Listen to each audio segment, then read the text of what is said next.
started here. So my name is Ashley Stanhope. I'm the Director of Communications for Ether Capital, and I am with my colleague. Yeah, I'm Shayan Iskandari. I'm the CTO at Ether Capital. So the reason for this presentation, we built a really cool tool that helps stakers have more direct insight into their staking operations that we just beta launched. We want to give you guys a demo of. But before we get to that, we want to know how many of you are staking ETH right now. Okay, cool, cool. And how are you staking ETH? Are you using Like if you're using a staking service providers like Figment, Kiln, others, show of hands. I guess any no one service there. providers? Liquid staking. Oh, Cool. some liquid staking. Lido, Rocket Pool.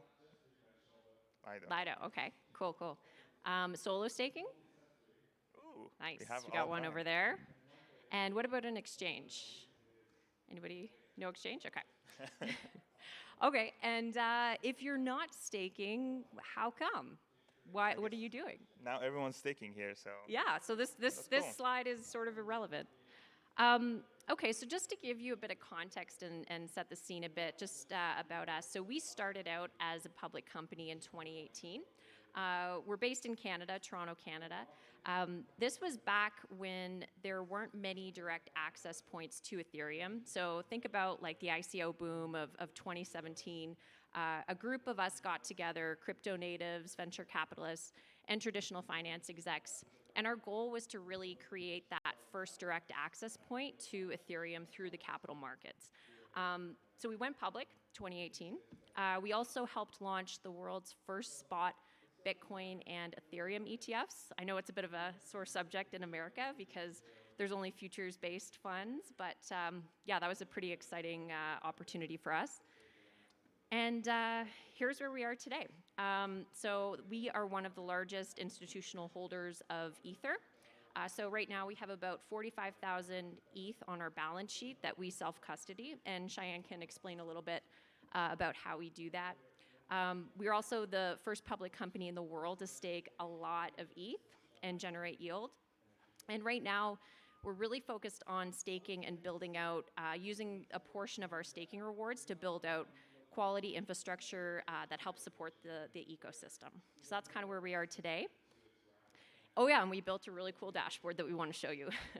But I'm going to hand it over to Cheyenne just to give you a bit of background on some of the pain points we experienced when we started staking and how our dashboard really helped us overcome certain challenges.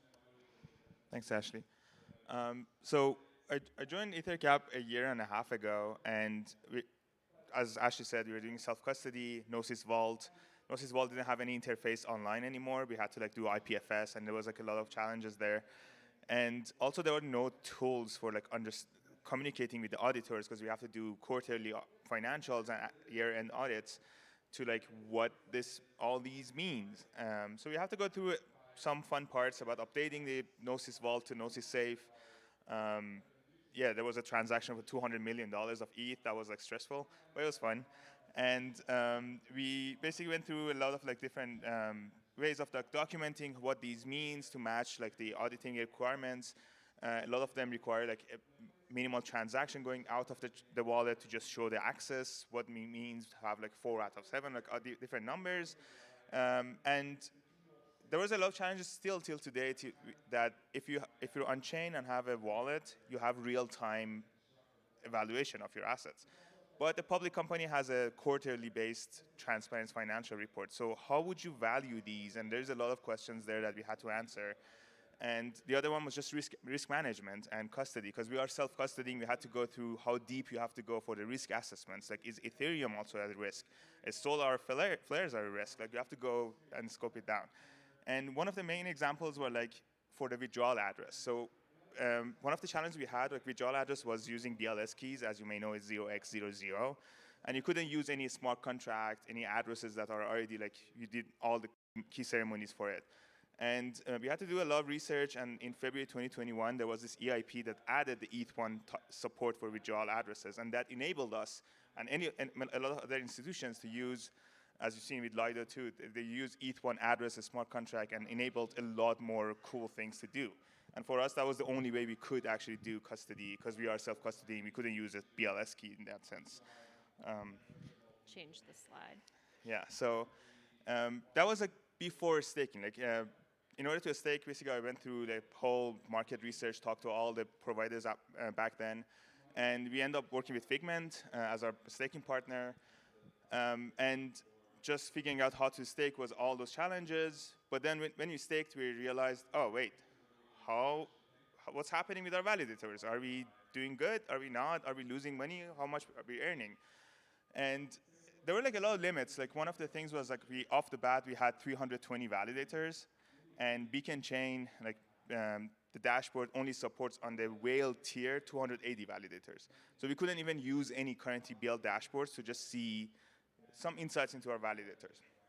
So we end up like playing around with a bunch of other tools, APIs, and there was no insights into what the validator is doing. Like it's early on when rated.network started to be a thing. There were like some of these tools starting, but Dune Analytics was the main place. So basically the challenge was we didn't know how our validators are doing. And I think it's, and yeah, so over a weekend, under some influence, I started working on Python, the Python bot, to like just get all the information from Beacon Chain and put it on Slack. Just like, let's see what's happening. So that's like the first version. Actually, this is the last message that bot sent before killing it. But the first version was just sending, this is how much money you have, this is the dollar amount, this is how much you're earning this last 24 hours. And that was pretty good experience to see some value in there. And then we realized there is some demand for it for the market to know what's happening. So I created that Twitter bot, and it was interesting to see people were reacting to the tweets of this Twitter bot, talking to this bot, and I had to log in and actually answer people from the bot's account. But it was pretty cool that people could see the rewards of this company. It's like full-on transparency into our financials of the system of our company, like twice a day, which is kind of rare to see. And in order to like understand more, I used Datadog to just have a way to chart things and like have a CSV export. While doing this, we realized there is something here that we need. Like our CFO needed these information for the every quarter audits or quarter financials, and we just didn't want the whole tech team to be involved with the financials every quarter. So we decided to create this alpha dashboard as an internal tool. And the use case was like, we want to be customer zero of this dashboard to be able to make it work. And it actually worked. We did our quarterly financials with that. There were like a lot of back and forth between the tech team and the finance to figure out the requirements, the auditing, the reporting. And it ended up being a product by itself. So now that's what we're demoing here. And this is basically the beta private launch. You can sign up, and that's where we are today. Yeah. And we're gonna demo, but if you guys wanna like scan this QR, you can sign up. We would help you like onboard the process of like getting your validators in.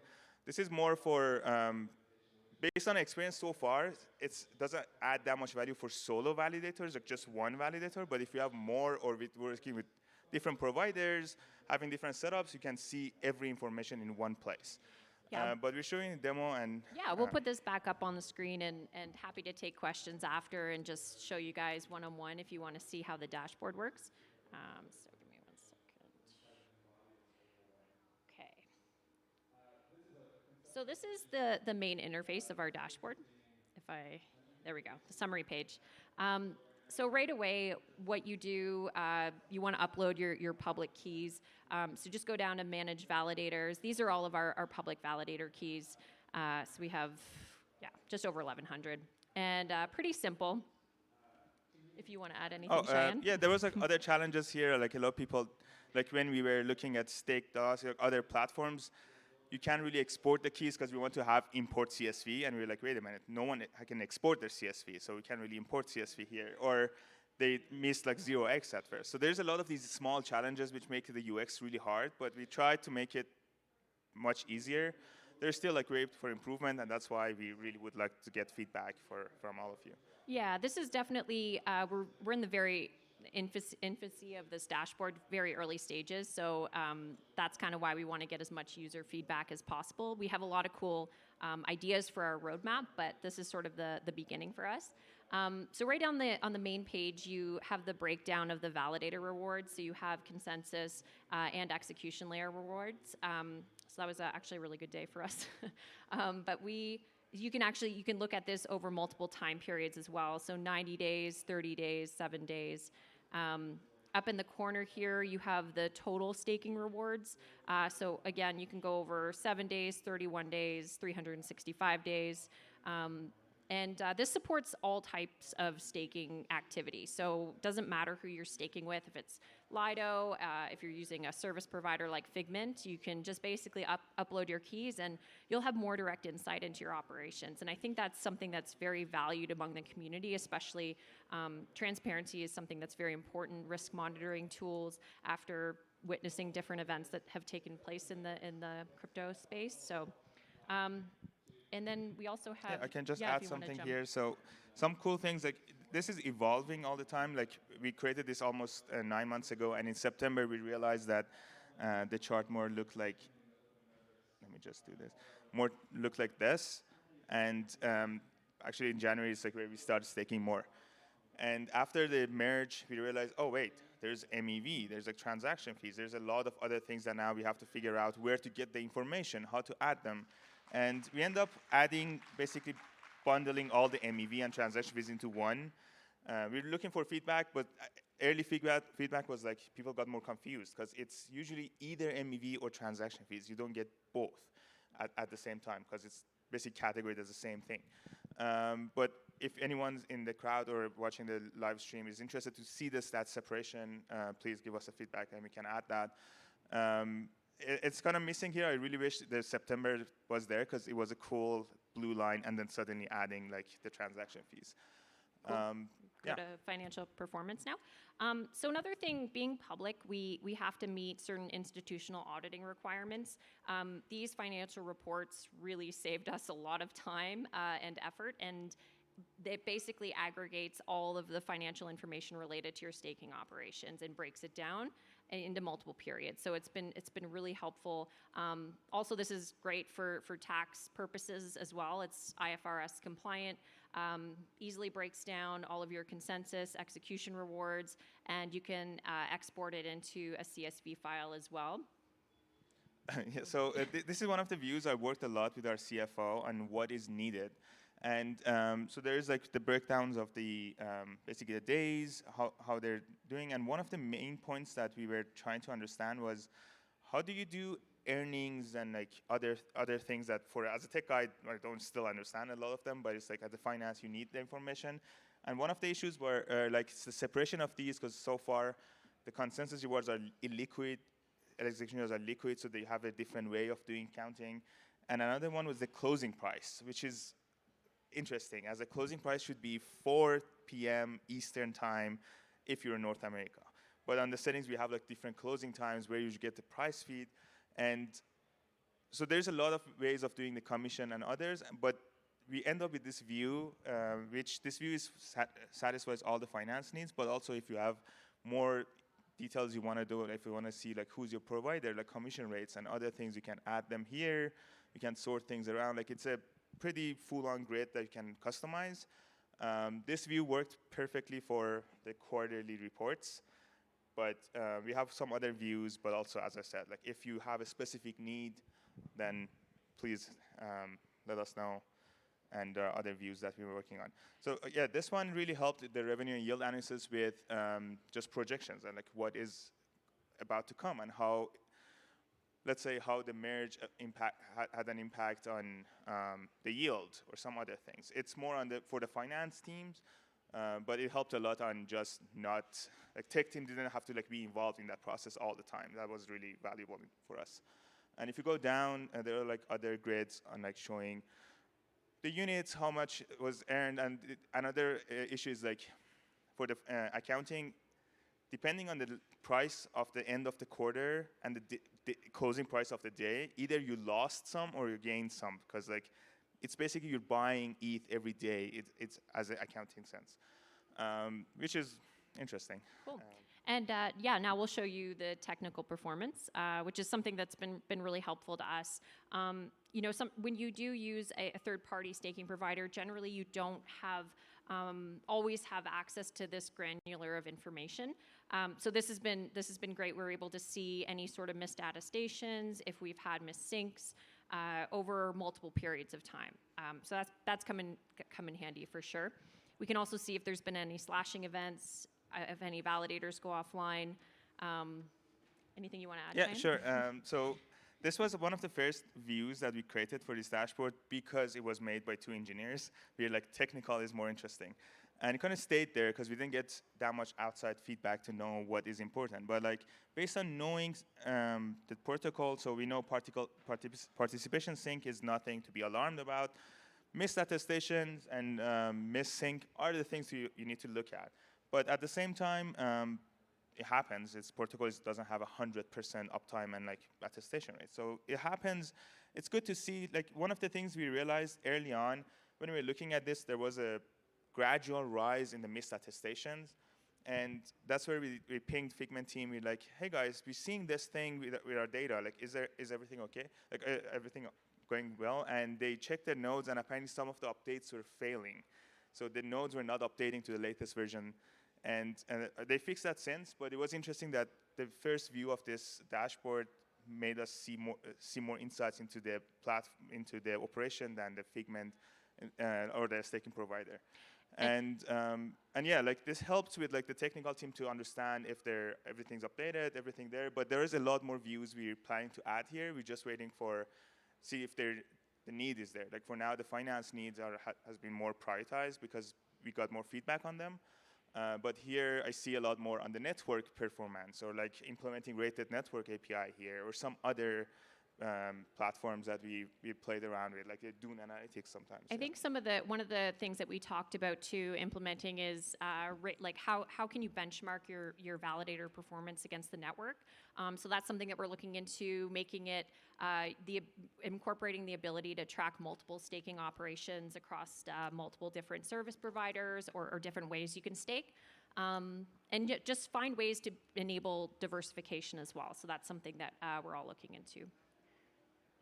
Yeah, and I want to add just something. If you click on account profile, so one of the things is like, so we work with the global basically audience. We implemented the 4 main currencies.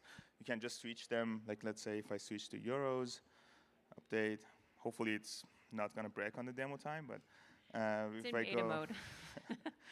we go to staking reports, and all the numbers should be, yeah, all the numbers are in euros now. Actually, yeah, it's in euros. The sign is different, but you can see them in euro. But like the other things we want to add are like things about, let's say the base currency is already there. API keys, if we want Twitter, Slack, Telegram, exchanges, APIs, other things.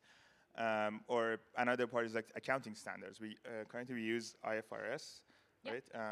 But like there's GAAP, there's other ones if you want to use, or price source. We're using CoinGecko at this point, but there's like other ways of doing like Coinbase or other resources. And time zone is important for the closing price. If based in Europe, you need to change that. And I think that's the main demo. Yeah, that's pretty much. Curious if anyone has any questions. I can come down. Okay, I'm coming down. Just one sec.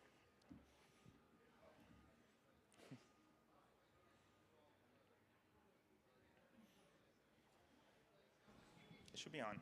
I think, yep, it's on. Yeah, sorry, I'm just a finance guy, kind of a tech guy, but mostly a finance guy. So it's just to the fact that you're a public company. So your accounting firm, you've got an accounting firm that has a sign off on your books. Can I just ask how long the accounting firm has been with you guys and they're able to get the books signed off? Because there's been a few public crypto companies, especially up in Canada, that haven't had good accountants. The Bitcoin miners mostly, but so how's it going in getting your book signed off, especially for the annual for 2022? So I feel like this is more question that our CFO can answer properly with data, but I can shed some light on some of the parts I know. So we don't have an external accounting firm. We worked with KPMG Canada and EY Canada on the auditing on the year end, and this has worked great on just showing them the platform, because before you had to go through Beacon Chain and download all the data and have a CSV, and there was no live data. It helped a lot. We're still going through a lot of like audit process, like access control, like how the data source, where the data is coming from. our goal is to be able to like have this, that the accountants and anyone that doesn't know what staking is even just be able to like work with this and get the financials like signed off.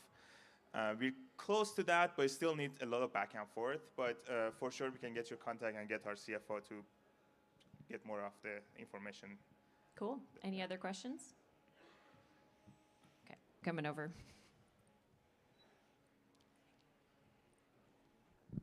Hi. Yeah, can you speak on like where are you pulling the data from whenever like somebody connects to the service? Do you run like your own validator, or like how does it work? Sure. So we have some R&D on our in-house data source. For now, it's mostly relying on Etherscan and Beacon Chain API, and some other like rated.network on some of the validations. But we're running our own nodes. We haven't started. Beacon Chain is also open source. We're doing R&D on like what are the data sources we can use. Ideally, we need 2 data sources, 2 independent data sources to like validate everything. It's kind of in the making, but yeah. Some other questions?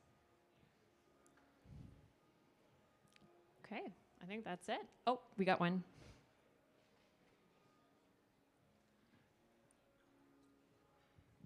Hey, thanks for that. You mentioned about staking yourself, that kind of thing. Is there any ideas to get Rocket Pool implemented there? I know they give like extra rewards in terms of RPL and that kind of thing. You mean as Ether capitals, like outside the dashboard, or I didn't get the question. Yeah, I can answer that one.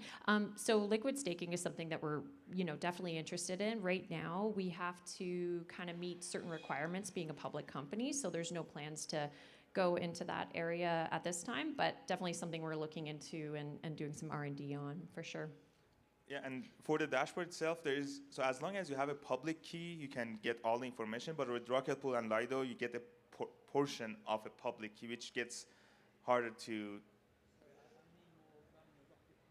Oh, I Running see. our own node. Yeah, we're doing R&D on all of those. Some of the parts, it gets harder on the risk assessments. Like I'm really interested in SSV and DVT and those, but then it's hard. Like you want to go through the audit, we still got to the point like key management, hardware wallets, how everything's done, but then separating them and BLS keys, it's by itself a whole challenge. Yeah, we can't move fast and break things like typical crypto companies can, but I wish, but definitely something that we're looking into for sure. Any other questions? All right, cool. Well, we're going to hang out for a bit. If you want to come up, play around with the dashboard, upload some keys, we're happy to show you it. And then we also have swag as well if you want to grab a T-shirt or some stickers.